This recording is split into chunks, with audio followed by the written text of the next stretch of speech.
essa semana de treinamento. Agora, Zupac, dá pra gente imaginar um Flamengo ainda mais forte com essa semana livre apenas para treinar e pelo jeito ele vai focar com os seus jogadores principais, né? É algo que o Renato não teve ainda, né? Porque o Renato já chegou com mata-mata de Libertadores, na sequência mata-mata, o jogo da volta da Libertadores, com mata-mata de Copa do Brasil. Entre esses jogos eliminatórios, os jogos do Campeonato Brasileiro, que são jogos importantes, o Flamengo busca uma recuperação. Então ele aproveita que tem um confronto decidido, né? Com todo o respeito que o ABC merece, mas tem um confronto decidido na Copa do Brasil, para poder trabalhar com mais calma pela primeira vez na semana os seus jogadores, né? O que não quer dizer que no próximo jogo do Campeonato Brasileiro o Flamengo já será outro, com conceitos implementados, assimilados e o trabalho do Renato começando de outra maneira. Não, mas é importante para recuperar os jogadores, para colocá-los em melhor condição e para o Renato ter um pouco mais de tranquilidade para trabalhar os pequenos detalhes que ele entende ser necessário para o time principal do Flamengo. E ótimo também para o time reserva, não só para esses que já vêm jogando, Vitinho, Michael, Léo Pereira, conseguirem jogar um pouco mais e mostrarem para a comissão técnica, mas para os meninos, né? A gente vê alguns dos meninos do Flamengo aproveitaram muito bem o Campeonato Carioca, o Rodrigo Muniz, o Mateuzinho, o próprio João Gomes, e esse tipo de jogo com o técnico recém-chegado também é um cartaz interessante, é Copa do Brasil, sabe? É um jogo legal de jogar, então é bom para todo mundo. Ô Hoffman, cadê aquele Renato histriônico dando entrevistas com frases importantes, a manchete do jornal? Ele é inteligente, né? Ele sabe que o foco dele agora tá muito mais no bom desempenho, no 100%, time que vem goleando. Então o Renato falou, entre outras coisas, que vai usar bem essa semana para desenvolver umas coisinhas no time, e no caso no time titular. Tô esperando uma semana produtiva do Flamengo, Hoffman. Expectativa, né? É o que todo técnico gosta, né? De tempo para trabalhar, para desenvolver as suas ideias. E o Renato até falou isso, né? Tem que colocar algumas ideias. É natural, ele pegou um trabalho bem feito do Rogério Ceni, ele pega uma base, ele não chega em um time completamente desmontado, sem perspectiva, pelo contrário, pega uma boa base e faz dessa boa base um time melhor em pouco tempo, com confiança acima de tudo, passando muita confiança para os jogadores. E quando o momento é bom, quando você vem em uma sequência de vitórias, as coletivas ficam mais tranquilas também, isso é natural. E essa estratégia, bom, no caso específico desse jogo, 6-0 na ida, esquece, o Flamengo está classificado, seria um desastre absurdo mesmo com o time reserva ser eliminado agora pelo Ceará. Mas o Renato cansou de poupar time também no Grêmio, ele sabe da necessidade de poupar seus jogadores durante toda a temporada. E mesmo mandando reservas e garotos, o time é forte. A gente está falando de Léo Pereira, de Vitinho, de Pedro no ataque. Pedro é jogador de seleção brasileira. O Pedro, pro Tite, tá na briga pela seleção principal. É que o Pedro não consegue sequência no Flamengo. E o Gabigol tá agora na seleção, mas a gente tá falando de um jogador de potencial para a seleção brasileira que vai jogar nesse time reserva do Flamengo. Então, mesmo com essa escalação, o time é forte o suficiente para fazer um bom jogo. É o reserva que é titular em muito lugar, né? Ô Zupac, mas o que o Renato ainda pode melhorar nesse time do Flamengo? Onde é que você olha e fala, olha, é sempre o detalhe, né? Já que vem apresentando tão bons resultados, mas sempre tem algum lugar que dá para melhorar. Onde?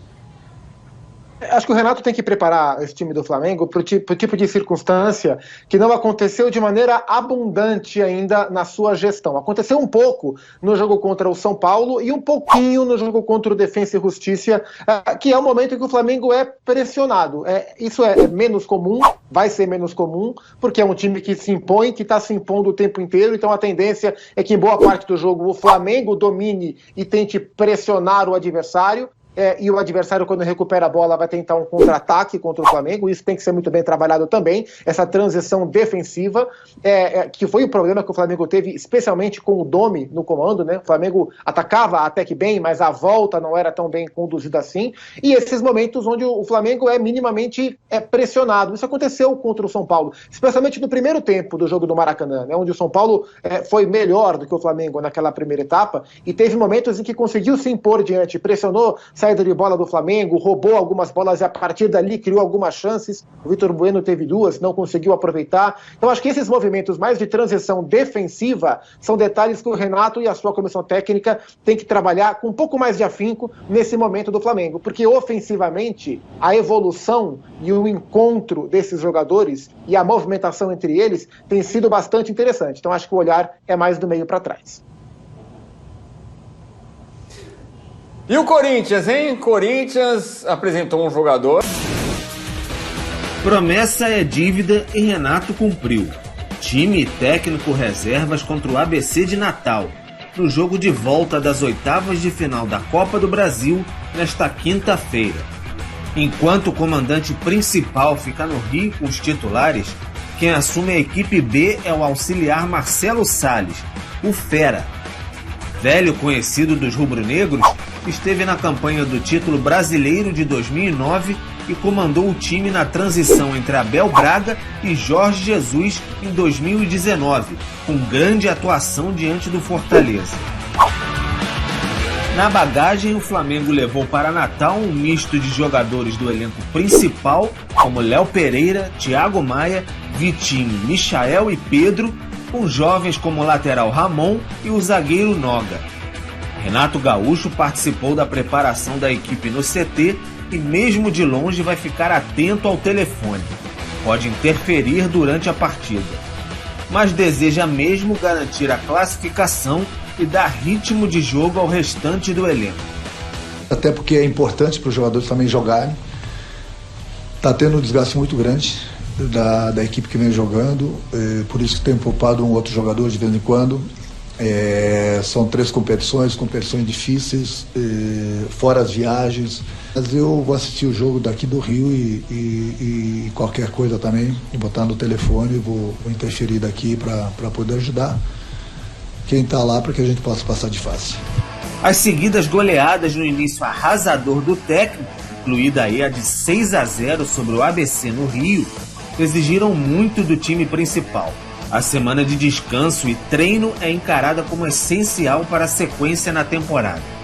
O time B é considerado suficiente para dar conta do recado. Entre Rio e Natal, o Flamengo divide forças para seguir um patamar acima dos rivais na temporada. Brasileiro, se eu não estou enganado. Não, é isso mesmo. Só. 2006, Só ele. 2007, 2008. 2008, Para tentar o isso. tricampeonato, o Flamengo pode ter um reforço aí que seria bombástico, né? Seria um grande reforço, o chileno Arturo Vidal. A informação que vem de Portugal, do jornalista Pedro Almeida, não é o nosso Pedro Ivo Almeida aqui, Não, dos Pedro canais Ivo. ESPN, é o Pedro Almeida, jornalista português, né?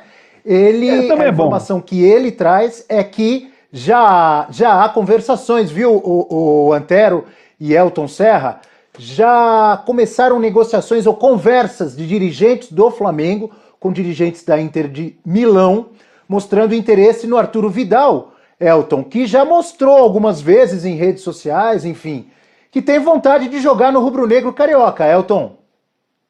Já mostrou isso realmente, né, em redes sociais.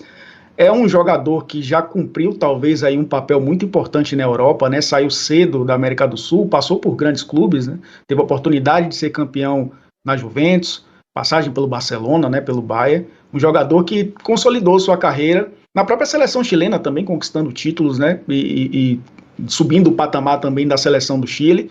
Ele, voltando à América do Sul, logicamente que vai olhar para os clubes que têm potencial financeiro seguro e também potencial de conquista de títulos. E ele olha para a América do Sul hoje e vê o Flamengo como esse clube, né? Então é interessante, isso é uma tacada, né, do Flamengo de buscar um substituto para Gerson, não nas características, mas para compor esse trio de meio campo, um meio campo mais forte. Ele tem o Isla aqui, né, que é o companheiro dele de seleção também, um jogador que pode, inclusive, ter dado boas referências aí para Vidal. É um jogador que chega ainda com idade para agregar muito no futebol brasileiro e no Flamengo, e é uma contratação realmente interessante para dar uma resposta a essa saída de Gerson, né? Mantém aí o patamar também técnico de uma equipe que já é muito forte. Antero, Seria um grande reforço, hein, Antero? Ah, seria. Eu gosto dele, eu gosto do Vidal. Ele às vezes é meio tem umas espoletas na cabeça aí. Você lembra de uma disputa de Copa América? Não foi não foi ele que tinha batido um carro, teve uma confusão danada. Não sei se era na época do Sampaoli ainda, não é? E que disseram, não, deixa o menino aí, né, que ele é importante pra gente. É um jogador querido e também polêmico no próprio país dele. Mas, olha, jogador que de fato jogou na Alemanha 2 vezes, né? No Bayern, Leverkusen e no Bayern. Né? Jogou na Juventus, Inter de Milão, Barcelona. Meu, é só time ali, time top. Gosto do estilo dele. É um jogador importante, um meio-campista que marca, que aparece, que arma, que se apresenta. Não é um garoto, tem mais de 30, tem 34 anos, salvo engano, mas aqui no Brasil, ele tendo cabeça no lugar, percebendo o time em que ele se encontra,